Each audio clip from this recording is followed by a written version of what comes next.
August 1943, Canada. At the First Quebec Conference, Allied chiefs were planning new strategy. Expecting European victory in a year, the Allies now marshal their forces against Japan. The President knew that distances had put a premium on long-range air power. To strike Japan, he had a new weapon. Roosevelt promised 200 B29 Superforts by March 1944.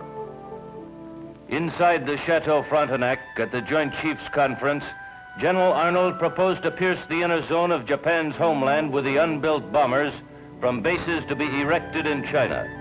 It was a bold plan.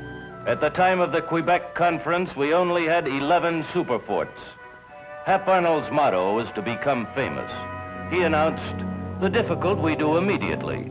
The impossible takes a little longer." There were only 7 months to keep the promise. It was a race with time.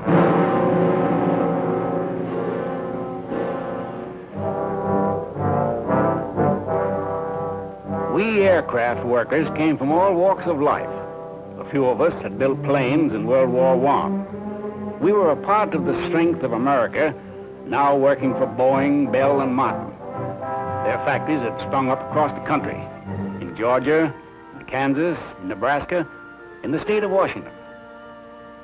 Things had certainly changed. In 20 years, America's aviation industry had come of age. Unskilled workers became highly productive because the cranes and jigs and tools were so designed. Boeing engineers helped us make a new wing that could carry more weight faster and higher than any we'd ever built. In each plane, there were 55,000 numbered parts. Thousands of miles of wiring, 1 million rivets. From its transparent nose to its tail, this was a complicated machine. Nevertheless, the Air Force ordered the assemblies like pieces for a giant jigsaw puzzle. By December, only 4 months after the President's promise, we put together 35 Superforts.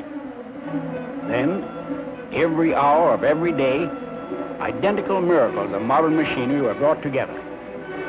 We workers witnessed an inspiring sight, a welding of vision and reality, of free men and their need for peace, of national defense and American industry. Building the Superfort was a climax in the history of man's conquest of the air.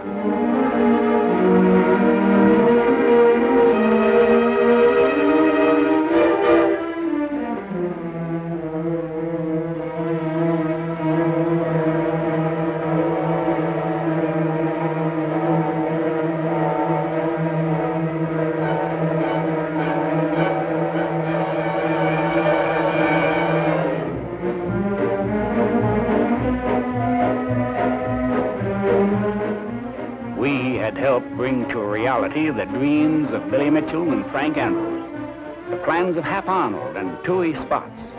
Thus, the 99-foot-long aerial giant, spreading 141-foot wings, was born. By the end of January, 142 Superforts were accepted. 3/4 of America's promise and our pipelines were full. Here were 65 tons of fighting fury, the biggest, fastest and most powerful bomber in the world.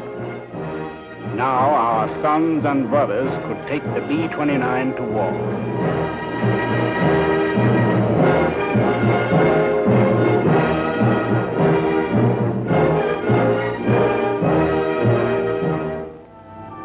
In sharp contrast, halfway around the world in China, the other half of the Superfort miracle unfolded. Armies of laborers were building a network of air bases almost by hand.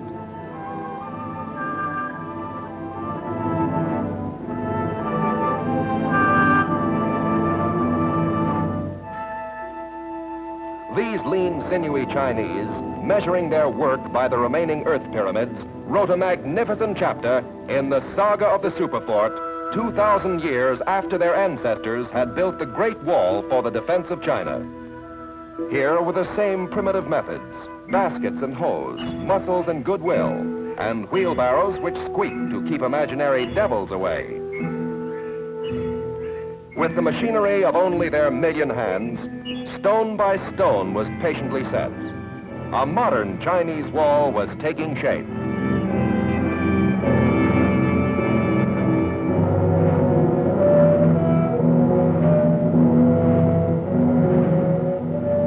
Under the direction of 26 American officers and enlisted men, and at a cost of $150 million, 1,000-man gangs, following their own flagmen, rolled out 4 great air bases.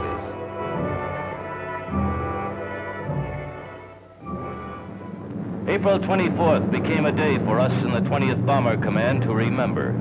General Saunders and Colonel J. Carman led the B-29 parade into Chengdu. Nearly all the immense airfields were ready for business. They had been built in only 3 months. Here was our Superfort. It had hopped the Atlantic, Africa, and India. It flew from Kansas to China in a week. It didn't seem possible, but only a year and a half after the first experimental B-29 was flown, a fleet of American aerial dreadnoughts were arriving in China. Next stop, Japan.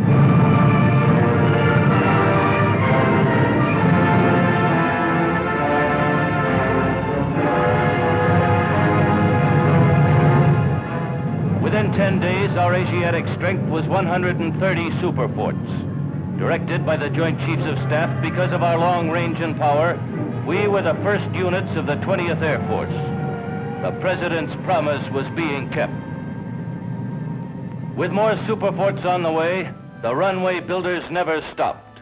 In China, a land of miracles, unskilled hands were pounding out a path to victory.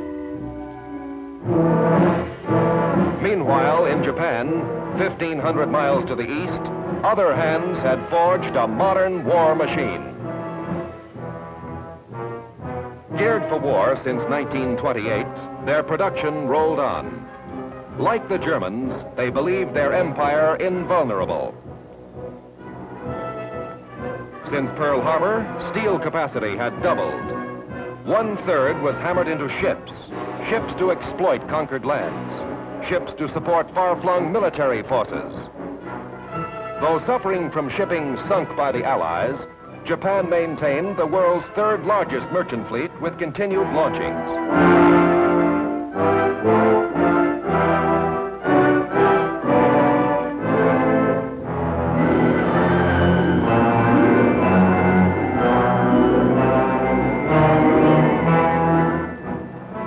Their island empire with Korea and Manchuria, connected by an efficient merchant marine, formed an industrial empire 3 times larger than Germany.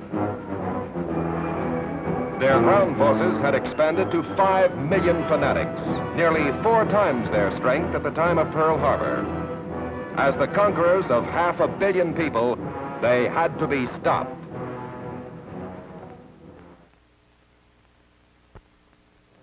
By June, our bases in China were working around the clock. The Joint Chiefs of Staff had ordered an attack on Japan. How many bombers could be sent? Our answer was 50. Not enough. Get at least 70. A maximum effort was necessary. It would relieve enemy pressure in East China, help the invasion of Saipan, our future Pacific base. Our target was Yawata, Japan's heavily guarded Pittsburgh. Yawata, which made 1/5 of all Jap steel. General Wolfe was winning the big gamble. His idea to train our crews while we tested the experimental B-29 was putting both men and planes in combat 6 months sooner. We were doing the impossible.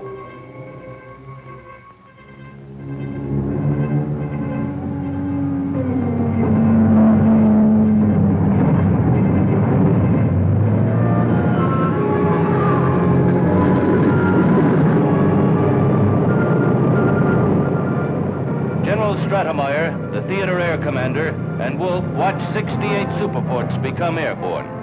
Almost the entire force ordered for this historic mission.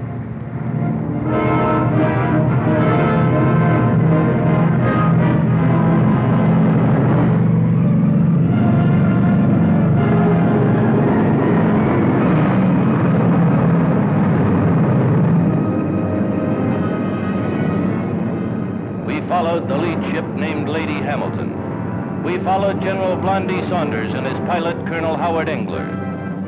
We followed the Marines who landed on Saipan this morning. We headed out high over the Yangtze River. Guided by our navigators, we began the long hop across the Yellow Sea.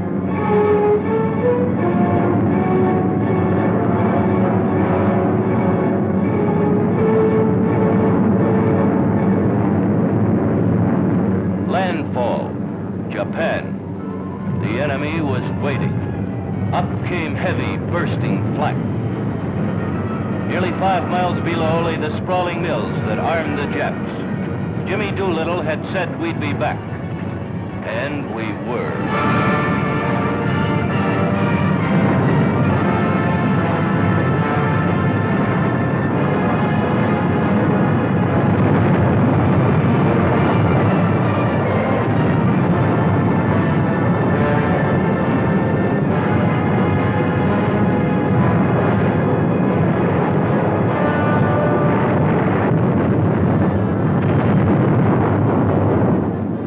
2.5 years after Pearl Harbor, our Superforts had struck Japan. Land-based planes dropped bombs through clouds on Yawata. Damage was done to the Kokura arsenal.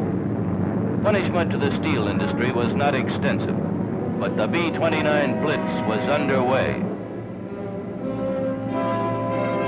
A global bomber and a global air force were in operation. The beginning of the end of the Japanese Empire was underscored in exploding bombs that reminded the Japs of Pearl Harbor. The growing systematic waves of destruction had started. From China and later from Saipan, the Allies were forging a huge nutcracker to crush the enemy. General Arnold's determined order, make 'em the biggest, gun 'em the heaviest, and fly 'em the farthest, was carried out.